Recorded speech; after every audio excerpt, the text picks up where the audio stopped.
Halo sobat sehat semua, Assalamualaikum warahmatullahi wabarakatuh. Salam jumpa kembali dengan saya Sugito di channel Berbagi Sehat.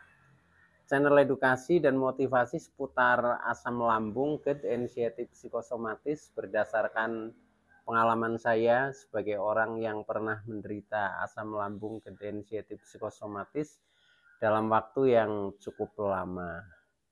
Dan alhamdulillah sekarang sudah sembuh. Harapan saya khususnya kepada teman-teman yang masih dalam penderitaan asam lambung, GERD, anxiety psikosomatis, setelah menonton video ini akan dapat tersugesti dan termotivasi untuk dapat cepat sembuh.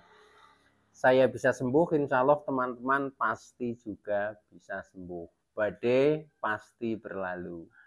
Baiklah teman-teman, pada kesempatan kali ini saya akan berbagi seputar asam lambung, GERD, anxiety psikosomatis dengan topik terjawab di sini. Kebanyakan makan pantangan, sensasi muncul lagi. Baiklah teman-teman, sebelum saya lanjutkan ya, tolong yang belum subscribe channel ini klik subscribe dan loncengnya supaya teman-teman tidak ketinggalan konten video-video berikutnya.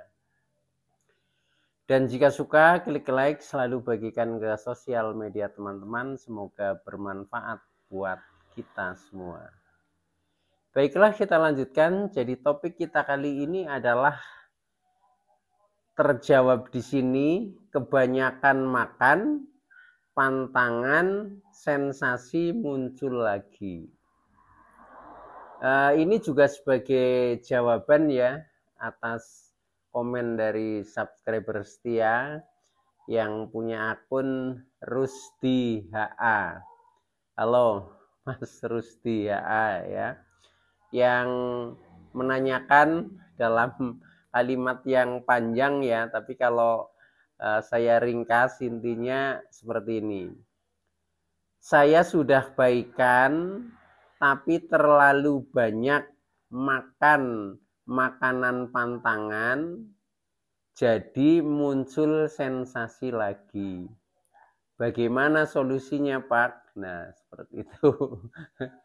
Nah jadi begini teman-teman ya, terutama khususnya bagi teman-teman yang sudah merasa mulai membaik ya. Nah kemudian makan juga sudah enak ya, termasuk porsi maupun jenisnya sudah apa-apa bisa makan ya. Nah itu indikasi bagus yang pertama. Artinya untuk menuju ke kesembuhan itu sudah lebih membaik ya, walaupun mungkin belum sembuh total ya. Nah kemudian di dalam kita mengatur makanan khususnya ya, ini memang kita harus bisa mencermati sesuai dengan kondisi diri kita sendiri. Jadi kadang yang lebih tahu itu diri kita sendiri. Karena apa?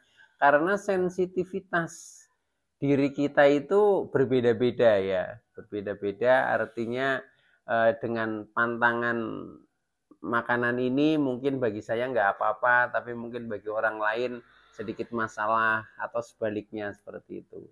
Nah, maka dari itu ketika kita sudah mencoba memakan pantangan kemudian efeknya menjadi kurang baik, contohnya sensasi muncul lagi. Nah, ini berarti menjadi catatan ya. Catatan yang supaya sebagai pembelajaran untuk tidak diulangi lagi. Nah, namun demikian ini adalah merupakan suatu proses juga. Jadi memang untuk bisa mengetahui kondisi kita ya memang kita seperti itu. Makanya untuk penderita asam lambung, GERD, anxiety psikosomatis sebelum sembuh total itu memang prosesnya seperti itu ya. Jadi kadang sudah sembuh ya, tapi tiba-tiba karena sesuatu, nah mungkin karena sesuatu makanan, bisa juga sesuatu karena situasi, nah akhirnya kambuh. Ini termasuk hal yang wajar teman-teman. Jadi tidak usah perlu dicemaskan ya, supaya tidak menambah ruwet psikosomatis kita sehingga nanti asam lambung tetap stabil. Nah, kita akan lebih mudah untuk mencari solusinya. Nah, ketika terjadi kasus seperti itu, ini juga pernah saya alami dulu ya, itu juga seperti itu ya. Jadi ini menurut saya wajar dan biasa ya.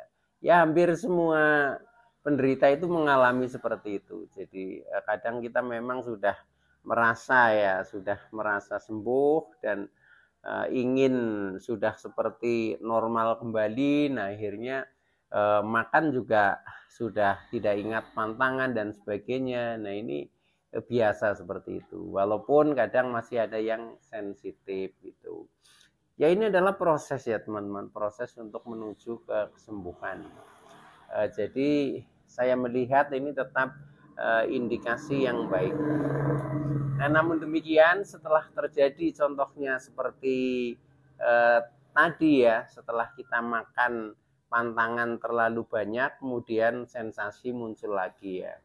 Mungkin berawal dari sensasi yang di perut ya, seperti kembung, begah, sembelit, perih ya. Kemudian mungkin sampai dada kadang nyeri ya, sampai dengan keliengan. Nah, akhirnya kita menjadi tidak bisa beraktivitas lagi.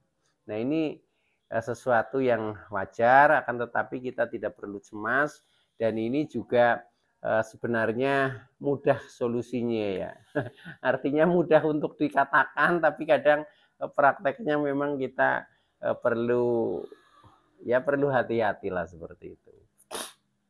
Nah, ketika terjadi seperti itu, jadi karena kita makan pantangan terlalu banyak, intinya kambuh lagi lah ya, sensasi muncul lagi, entah itu sensasi apa ya. Nah, ini maka solusinya yang pertama seperti ini. Solusi yang pertama adalah tetap jaga pola makannya, terutama makanan pantangan. Nah, bagaimana caranya menjaga? Kalau saya dulu itu cukup mengatur porsinya ya.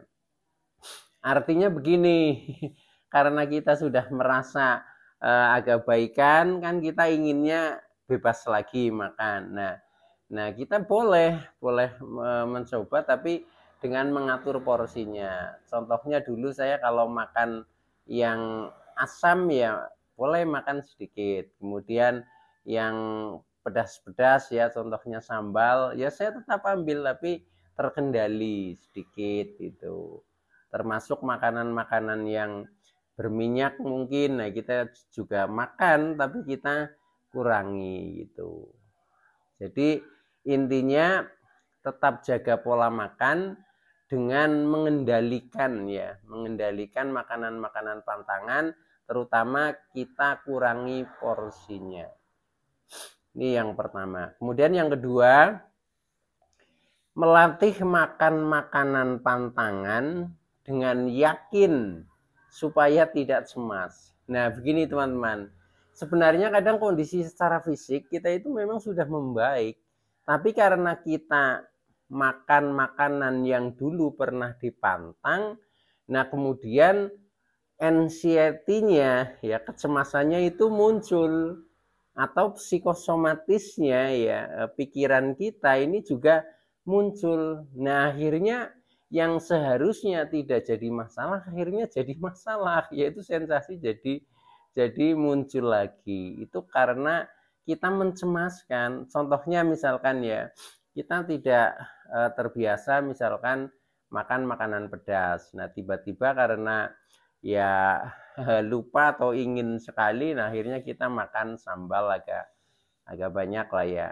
Nah, kemudian setelah makan, anxiety kita, kecemasannya, menyesali. Contoh, waduh tadi saya agak kepedesan misalkan seperti itu. Nah, ketika begitu nanti psikosomatis kita, pikiran kita itu akan menganalisanya, wah jangan-jangan nanti kambuh gitu.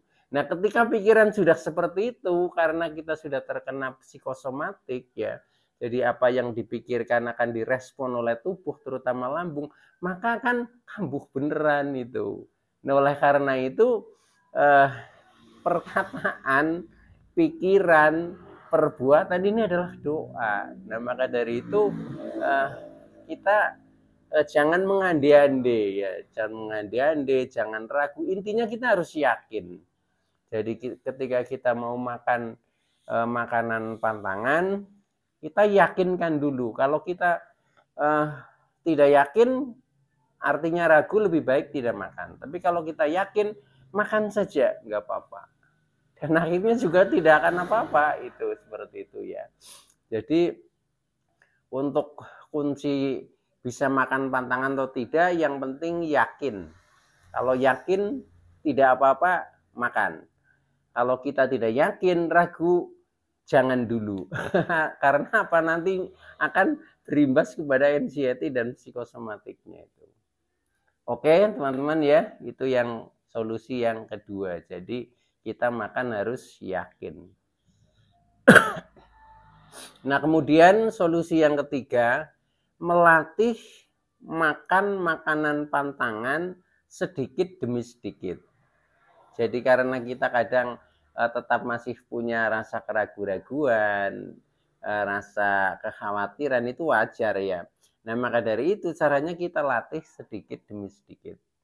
Jadi makanan contohnya asam ya, misalkan jeruk ya, nah, itu kita makan aja nggak apa-apa, tapi kita latih ya, makan ya maksimal satu lah, misalkan satu buah itu aja, pilih yang memang masak betul ya, sehingga rasanya lebih manis, itu nggak masalah seperti itu. Atau mungkin itu kita makan makanan pedas, makan aja nggak apa-apa, yang sambal misalkan kita ambil tapi sedikit. Jadi kita coba sedikit demi sedikit. Karena kalau kita mencobanya sedikit, ini anxiety-nya itu nggak akan gelisah gitu. Jadi tenang saja. Nah, akhirnya juga tetap damai. Itu seperti itu, ya. Nah, kemudian solusi yang keempat ya. Tadi melatih sedikit demi sedikit. Kemudian keempat adalah melatih makan makanan pantangan dengan paradigma kita menganggap bahwa makanan itu sebagai obat untuk mencukupi kebutuhan nutrisi. Nah, di sini kita berpikir secara rasional bahwa selama kita mantang ya, ini tubuh kita jelas kekurangan nutrisi khususnya ya, karena terlalu banyak yang dipantang. Maka dari itu ketika kita melatih makan makanan pantangan itu, kita harus punya mindset, pikiran kita pandang bahwa makanan itu adalah obat. Contohnya ketika kita mau makan makanan yang asam ya, contohnya jeruk. Nah, mindset kita, jeruk adalah mengandung vitamin C. Vitamin C ini adalah menambah imun di dalam tubuh kita dan diperlukan oleh tubuh kita. Sehingga orang yang memakan vitamin C ini akan menjadi sehat. Nah, mindset kita seperti itu. Jadi pandang kita makanan itu sebagai obat. Udah kita makan aja.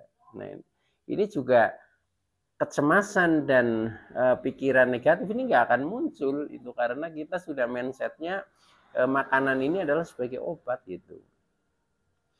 Atau ketika kita mau makan makanan yang berlemak lah, katakanlah daging ya, daging merah misalkan, ya mindset kita rasionalkan dulu.